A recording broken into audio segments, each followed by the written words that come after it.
Hi dears. കഴിഞ്ഞ വീഡിയോയിൽ നമ്മൾ ടൈമും എനർജിയും എങ്ങനെ മാനേജ് ചെയ്യാമെന്ന് ഡിസ്കസ് ചെയ്തതിൽ എക്സസൈസും കൂടി ഉൾപ്പെടുത്തേണ്ട. ആഴ്ചയിൽ 5 ദിവസമെങ്കിലും അരമണിക്കൂർ എക്സസൈസ് ചെയ്യുമ്പോൾ നമ്മൾ നന്നായി ആക്റ്റീവും എനർജറ്റിക്കും ആയിട്ടിരുന്ന കാര്യങ്ങൾ ചെയ്യും. വർക്കിലും സ്റ്റഡീസിലൊക്കെ എഫിഷ്യൻസി കൂട്ടാൻ വേണ്ടിയിട്ടും പോംറേഡോ ടെക്നിക്ക് അപ്ലൈ ചെയ്യാവുന്നതാണ്.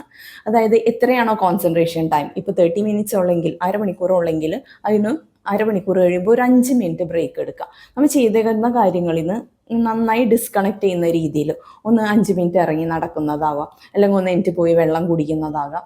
അങ്ങനെ ഇനിയിപ്പോൾ 1 മണിക്കൂർ കോൺസെൻട്രേഷൻ ഉണ്ട് എങ്കിൽ 1 മണിക്കൂർ നന്നായി പഠിച്ചു കഴിഞ്ഞിട്ട് ഒരു 10 മിനിറ്റെങ്കിലും ബ്രേക്ക് എടുക്കേണ്ടതാണ്. അതിൽ വേണമെങ്കിൽ മെഡിറ്റേഷൻ 5 മിനിറ്റ് മെഡിറ്റേഷൻ ചെയ്യാം, 5 മിനിറ്റ് ഒന്ന് നടക്കാം. ഇനിയിപ്പം അത് 2 മണിക്കൂർ കോൺസെൻട്രേഷൻ കിട്ടുന്നുണ്ടെങ്കിൽ 20 മിനിറ്റ് ബ്രേക്ക് എടുക്കേണ്ടതാണ് കേട്ടോ. അപ്പം അങ്ങനെ ഡിസ്കണക്ട് ചെയ്ത് എഫിഷ്യൻസി കൂട്ടാവുന്നതാണ്. താങ്ക്